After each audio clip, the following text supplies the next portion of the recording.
Well, welcome everybody, and thanks for tuning in to these 6 little mini sessions explaining a little bit about the major new Anglican document, God's Unfailing Word, and a CMJ response to that.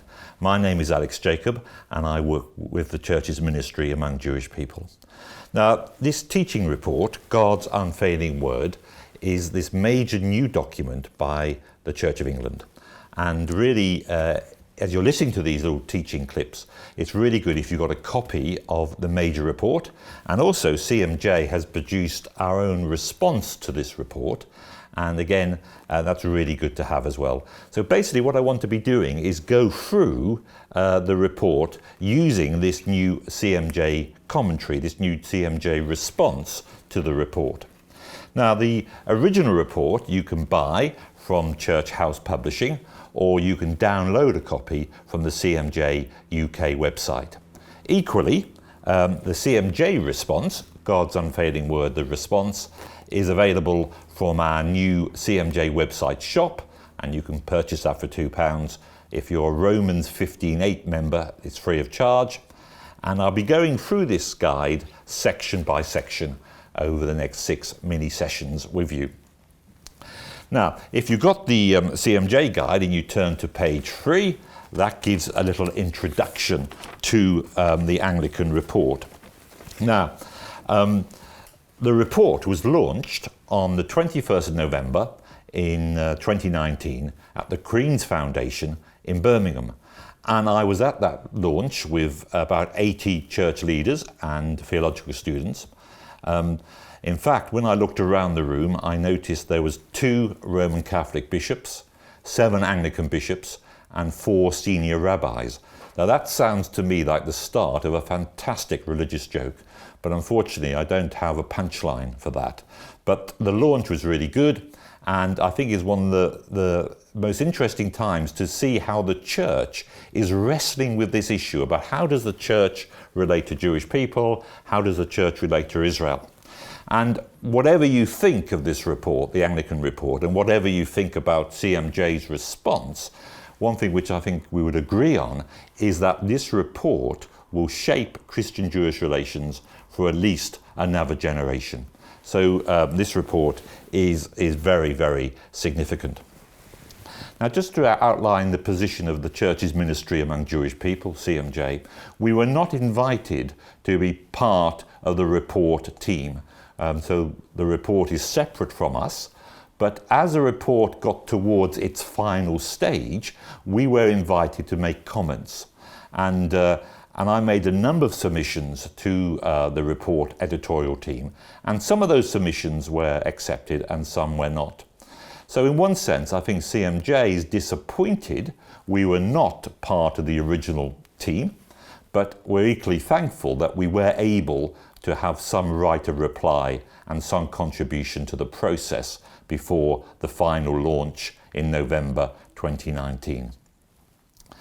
I think from CMJ the report is good, but we have certain questions and certain comments. And as we go through these series together now, you will see some of our concerns and some of our suggestions how the report perhaps could have been stronger and could have been more faithful to our understanding of what the Bible teaches.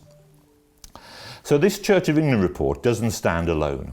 It's part of a long tradition of reports from different church groups over the years. Perhaps the most famous one, which is mentioned in the Anglican report, is the report which came out of the Second Vatican Council in 1965. It's called Nostra Aetate, and it looks at relationships between the church and Jewish people and between the Roman Catholic Church and other parts of the body of Christ.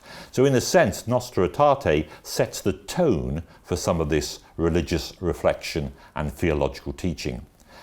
In addition to that, there was a report by the World Council of Churches called The Church and Jewish People, published in 1964. And there's another report called Israel, People, Land and State by the Synod of the Reformed Church of Holland. I think that was 1970. And then there was one by the Lutheran World Federation called The Church and Jewish People in 1973. And then the Lutheran World Federation in Norway did a report called The Oneness of God and the Uniqueness of Christ in 1975. And then we had the Willowbank Declaration on the Christian Gospel and the Jewish People in 1989, which came from the Lausanne Consultation on Jewish Evangelism. And the same group in 2004 did a report called Jewish Evangelism, A Call to the Church. And finally, a Cape Town commitment from the Lausanne Consultation in 2010 called A Confession of Faith and a Call to Action. So that just gives a little tip of the iceberg of some of the reports written.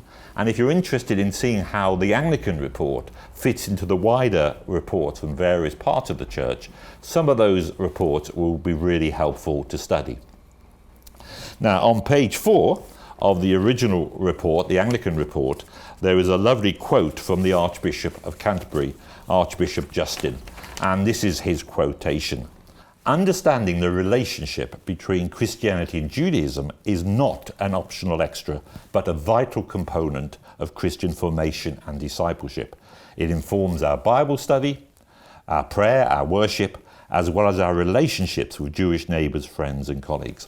So it's really important that I think what the Archbishop is saying there is that this report and the issues it raises is not just for academics, it's not just a footnote, but it's actually a key part of Christian discipleship. Now that's something we've always believed in CMJ, but it's good to hear that affirmed there by Archbishop Justin. Also in the original report, Archbishop Justin also said this about sharing our faith with Jewish people. He says this, to share the hope of salvation within us, a hope coming from Jesus Christ, is the core of what Christians do, but we are told to do so with gentleness and respect. And that's exactly the CMJ position. We believe sharing the gospel with Jewish people is part of the DNA of being a follower of Jesus, but of course we want to do so with gentleness and respect. We want to do so in appropriate ways, bearing in mind the history and the difficulties and the challenges within Christian-Jewish relations well over 2,000 years. So it's really important to have those two quotations. If you turn to the report, the opening chapter looks at the theological framework for Christian-Jewish relations. The chapter is called A Difficult History, and I think it's a really careful and well-balanced analysis of the so-called parting of the ways, the way in which the early church emerged out of biblical Judaism, and the way in which the early church and rabbinical Judaism evolved and developed alongside each other from about AD 30 to the Bar Kokhba revolt in 135. So if you're new to some of this stuff, I think that part of the report, looking at the parting of the ways, is really good. The report also mentions philo-Semitism, but there's no examples of that in the original report, which I think is a shame not to have that. Let's look then at some insights from the first section of the report, and from CMJ's perspective, there's a couple of key questions which we want to ask at this point. So again, the report has at the end of each section some issues for discussion and some issues for questions. And what we have in the original Anglican report is almost a discussion of Judaism, which is appearing to be, in a sense, homogeneous, that there's one type of Judaism. I think from CMJ's perspective, we would much prefer to talk about the Judaisms in Second Temple Judaism. And I think if you allow a more kind of diverse understanding of Judaism, in a sense, it gives more legitimacy for Messianic Jews. And there's a number of other important points to discuss coming out of chapter 1. And on the CMJ response, there's a number of references to books which we would recommend to you. We talked about the absence of any examples of philo-Semitism in the report, and Rodney Curtis has done a book called Christian Philo-Semitism in London, and that's a really good book to look at. We also have a wonderful book by Marcel Simon called Verus Israel, which looks at the history of Jewish-Christian relations, and this will add to the report. It will give some really important background reading. And a final big heavy book here is by the great New Testament scholar James Dunn. And James Dunn is talking about a contested identity, neither Jew nor Greek. And it's called Christianity in the Making. And again, all the details of the publications are on the CMJ response document. There's also a few resources from CMJ, which is important on this opening section. We have a number of Olive Press papers, one by Michael Aldridge, looking at replacement theology, a really good paper. One by an Anglican minister, Timothy Butlin, looking at supersessionism. Again, these things are mentioned in the opening chapter. And I've got a little pamphlet here, again, an Olive Press paper called The Parting of the Ways. And I think this kind of complements some of the teaching in the original Anglican report. We also have a resource network for church leaders. And if you're a church leader and you identify with the CMJ direction, then this little network, Romans 15:8, will be worth joining. So those are some resources from the first session. So the first session is really trying to establish the theological and historical issues. And I hope by reading the report and CMJ response, the first session really comes alive to you, and there's lots there to discuss and engage with. So thanks for listening, and join me in a moment for the second session. Thank you very much.